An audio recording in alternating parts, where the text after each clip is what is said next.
जरा कल्पना कीजिए, एक ऐसा नेता जिसे आज से 26 साल पहले मतलब 1999 में सिर्फ इस आधार पर मंत्री पद से हटा दिया गया था कि उसने अपनी उम्र को लेकर फर्जीवाड़ा किया है।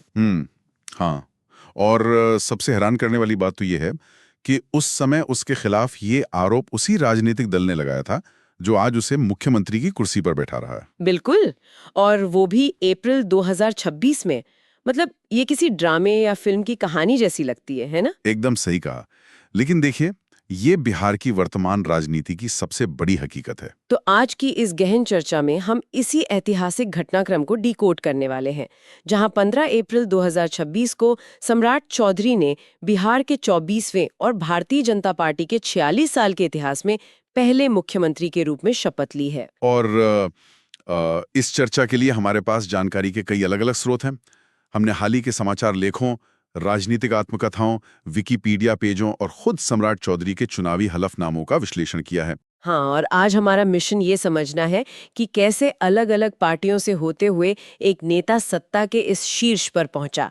साथ ही उनके योगी मॉडल का असल अर्थ क्या है और बिहार का नया लव कुश जातिगत समीकरण भारत की राजनीति के लिए क्यों अहम है। एक बात और स्पष्ट कर दूं, क्योंकि हमारे स्रोतों में विभिन्न राजनीतिक और वैचारिक दावे शामिल हैं, चाहे वो लेफ्ट विंग के हों या राइट विंग के। हमारा उद्देश्य किसी भी दल या विचारधारा का समर्थन करना नहीं है। हम सिर्फ स्रोतों में दी गई जानकारी का निष्पक्ष विश्लेषण कर रहे हैं। बिल्कुल। तो आइए इस कहानी की शुरुआत से शुरू करते हैं। 15 अप्रैल 2026, पटना का लोक भवन। राज्यपाल सैयद अता हसनैन उन्हें शपथ दिलाते हैं। हाँ, और उन्होंने नीतीश कुमार की जगह ली है, जिन्होंने राज्यसभा जाने के लिए इस्तीफा दिया। सही कहा। और उनके साथ जेडीयू के 2 डिप्टी सीएम मतलब विजेंद्र प्रसाद यादव और विजय कुमार चौधरी ने भी शपथ ली। लेकिन यहाँ एक बात जो बहुत चौंकाती है वो ये कि सम्राट चौधरी ने अपने पास 29 मंत्रालय रखे हैं। ये कोई छोटी बात नहीं है। 29 मंत्रालय, जिनमें गृह, सतर्कता, स्वास्थ्य और उद्योग जैसे भारी भरकम विभाग शामिल हैं। मतलब ये तो सीधे तौर पर सत्ता पर अपनी पकड़ मजबूत करने वाली बात हो गई। बिल्कुल।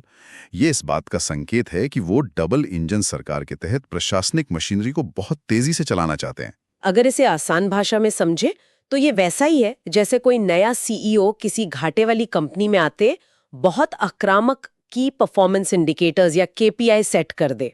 बहुत सटीक उदाहरण दिया आपने। और इसका सबूत उनकी पहली ही कैबिनेट बैठक में देखने को मिला। उन्होंने तुरंत एक 5 पॉइंट एजेंडा लागू कर दिया। अरे वाह, पहले ही दिन क्या थे वो 5 निर्देश? देखिए, पहला निर्देश था कि पब्लिक के काम डबल स्पीड से होने चाहिए।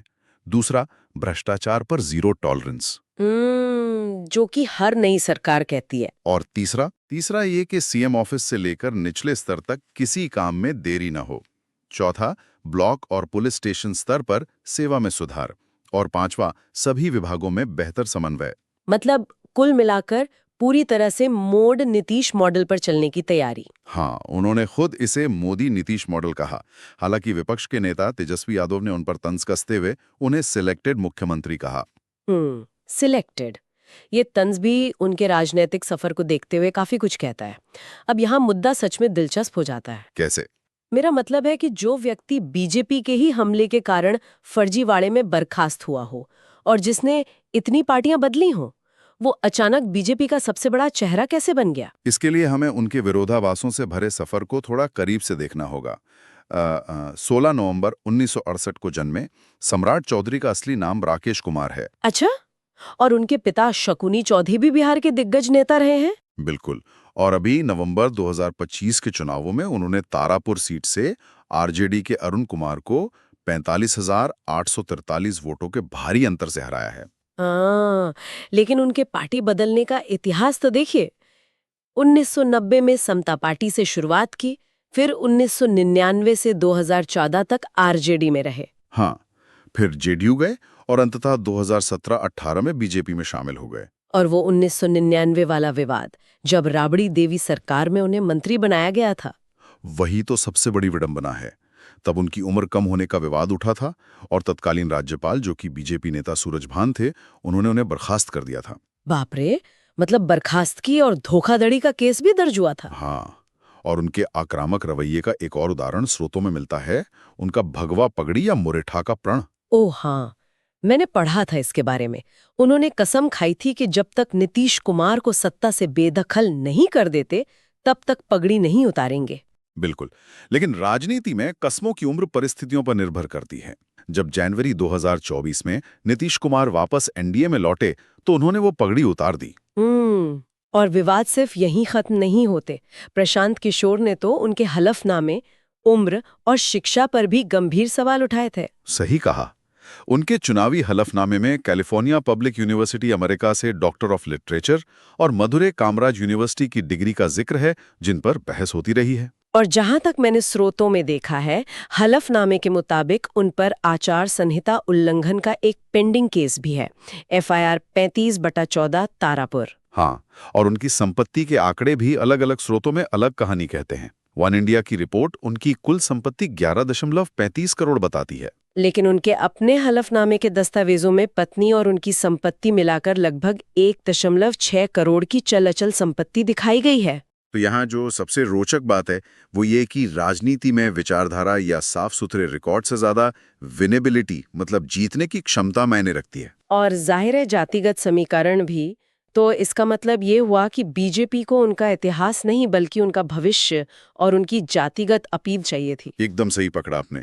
और यही से लव कुश समीकरण की एंट्री होती है। तो श्रोताओं की समझ के लिए ये लव कुश समीकरण असल में है क्या? देखिए, बिहार में यादवों की आबादी लगभग 14.26% है, जो कि सबसे बड़ा ओबीसी समूह है और परंपरागत रूप से आरजेडी का वोट बैंक है। अब सम्राट चौधरी आते हैं कोयरी या कुशवाहा जाति से, जिनकी आबादी 4.21% है, और इसके साथ कुर्मी जाति, जिनकी आबादी 2.87% है।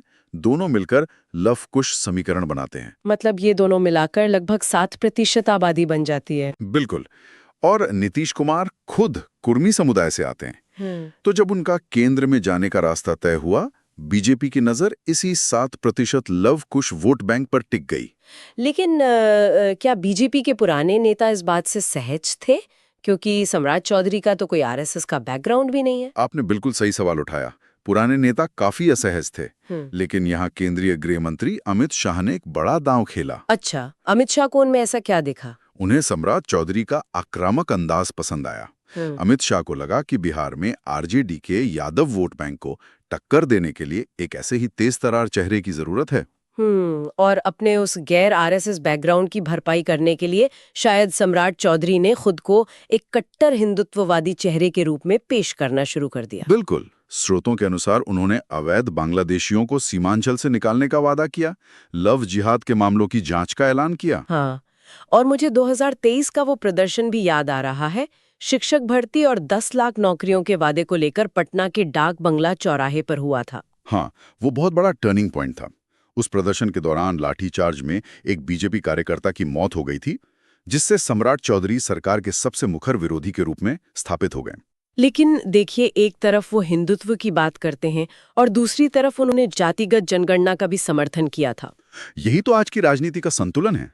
अगर हम इसे बड़े परिदृश्य से जोड़ें तो ये सिर्फ बिहार तक सीमित नहीं है। आप पड़ोसी राज्य उत्तर प्रदेश की बात कर रहे हैं ना? हाँ, यूपी के आगामी चुनावों में भी ये लव कुश वोट बहुत अहम भूमिका निभाने वाला है। तो सम्राट चौधरी को आगे करके बीजेपी ने पूरे हिंदी बेल्ट को एक रणनीतिक संदेश दिया है। तो इस सब का आखिर क्या मतलब निकलता है? क्या बिहार की जाति आधारित राजनीति ने अंततः बीजेपी जैसी कैडर आधारित पार्टी को भी अपने नियमों के अनुसार खेलने पर मजबूर कर दिया है? एक हद तक हाँ, क्योंकि जब चुनाव जीतने की बात आती है तो स्थानीय जातिगत गणित को नजरअंदाज नहीं किया जा सकता। जातिगत समीकरण ने उन्हें कुर्सी तो दिला दी, लेकिन अब उन्हें डिलीवर भी तो करना होगा, क्योंकि जो डबल इंजन सरकार होती है उस पर परफॉर्मेंस का बहुत भारी दबाव होता है। बिल्कुल। और उनके मुख्यमंत्री काल की दिशा उनके वित्त मंत्री और गृह मंत्री के रूप में किए गए कामों से ही तय होगी। तो चलिए उनके उस ट्रैक रिकॉर्ड पर नजर डालते हैं। जब वो 2024 से 26 के बीच वित्त मंत्री थे, तब उन्होंने क्या खास किया? उस दौरान उन्होंने 2.79 लाख करोड़ का एक ऐतिहासिक बजट पेश किया था। अरे वाह, ये तो बहुत बड़ा बजट था। हाँ, और साथ ही उन्होंने 30,547 सरकारी पदों के सृजन को भी मंजूरी दी थी। मतलब नौकरियों वाले मोर्चे पर उन्होंने अपनी छवि बनाने की कोशिश की। लेकिन जब नवंबर 2025 में वो गृह मंत्री बने, तब उनका अंदाज एकदम बदल गया। हाँ, और यहीं से बिहार में बहुचर्चित योगी मॉडल लागू करने की शुरुआत हुई। ये योगी मॉडल असल में है क्या? सिर्फ अपराधियों पर सख्ती? सिर्फ सख्ती नहीं बल्कि त्वरित और आक्रामक कार्रवाई। जैसे बेगूसराय के गैंगस्टर शिवदत्त राय पर हुई सख्त कार्रवाई। महिलाओं की सुरक्षा के लिए एंटी रोमियो स्क्वाड और अभय ब्रिगेड का गठन किया गया। हाँ, और मैंने पढ़ा था कि पेपर लीक जैसी समस्याओं को रोकने के लिए एक विशेष एसआईटी भी बनाई गई थी। बिल्कुल, इतना ही नहीं, उन्होंने पुलिस रिस्पांस को तेज करने के लिए डायल 112 का रिस्पांस टाइम 10 मिनट से कम करने का कड़ा निर्देश दिया था। और अवैध कब्जों पर वो बुलडोजर एक्शन, अवैध खनन पर पूरी तरह रोक, और न्याय प्रक्रिया को तेज करने के लिए 100 फास्ट ट्रैक अदालतों की स्थापना भी इसी का हिस्सा है। पुलिस वालों के मनोबल के लिए भी उन्होंने कुछ योजनाएं शुरू की थी ना? हाँ, पुलिस वालों के बच्चों के लिए 40 पुलिस लाइनों में आवासीय स्कूल खोलने और उनके लिए कैशलेस मेडिकल सुविधा देने का ऐलान किया गया। मतलब उन्होंने प्रशासन को पूरी तरह से कसने की कोशिश की है। लेकिन यहाँ मेरे दिमाग में एक बहुत अहम सवाल आ रहा है। बताइए, क्या सवाल है? देखिए, जिस बिहार ने हमेशा सामाजिक न्याय मतलब सोशल जस्टिस की राजनीति को तवज्जो दी है, क्या वहाँ प्रशासन का ये सख्त योगी मॉडल सफल हो पाएगा? इससे एक महत्वपूर्ण सवाल उठता है कि क्या कड़ा प्रशासन और विकास का एजेंडा पारंपरिक जातिगत समीकरणों पर भारी पड़ सकता है? क्योंकि अब तक वो विपक्ष में थे और लोगों को लामबंद कर रहे थे, लेकिन अब उन्हें सरकार चलाकर दिखानी है। बिल्कुल। सम्राट चौधरी को अब राजनीतिक लामबंदी से आगे बढ़कर कुशल प्रशासन दिखाना होगा। उनके सामने चुनौतियां बहुत बड़ी हैं। जैसे कि बेरोजगारी, है ना? हाँ, बेरोजगारी, औद्योगिक ठहराव और स्वास्थ्य शिक्षा के क्षेत्र में जो बुनियादी कमियां हैं, उन सब से उन्हें एक साथ निपटना होगा। और वो भी डबल इंजन की सरकार के भारी दबाव के बीच। तो इस पूरी चर्चा को अगर हम समेटें तो आज हमने देखा कि कैसे राकेश कुमार उर्फ सम्राट चौधरी ने आरजेडी के एक युवा और विवादित मंत्री से लेकर बिहार के पहले बीजेपी मुख्यमंत्री बनने तक का सफर तय किया। सही कहा, और ये सफर आसान नहीं था। इसमें विवाद भी थे, एक बहुत गहरी जातिगत रणनीति मतलब लवकुश समीकरण भी था, और आक्रामक योगी मॉडल का तड़का भी। और इन सभी चीजों ने मिलकर इस ऐतिहासिक बदलाव को मुमकिन किया। अब इसे समझने वालों के लिए ये समझना बेहद जरूरी है कि कैसे डबल इंजन सरकारें काम करती हैं और कैसे राज्य की राजनीति राष्ट्रीय राजनीति की दिशा तय करती है। बिल्कुल, ये सिर्फ एक राज्य की न्यूज़ हेडलाइन नहीं है, बल्कि भारतीय राजनीति के बदलते ब्लूप्रिंट की बहुत बड़ी कहानी है। तो आज की इस गहन चर्चा को खत्म करने से पहले मैं एक गहरा सवाल छोड़कर जाना चाहूंगी। आप भी इस पर सोचिएगा।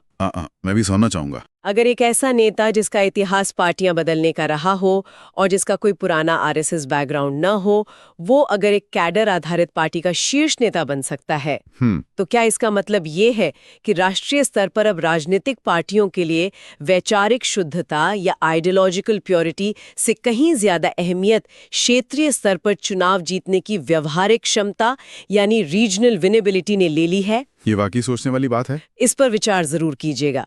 आज की इस चर्चा में हमारे साथ जुड़ने के लिए धन्यवाद।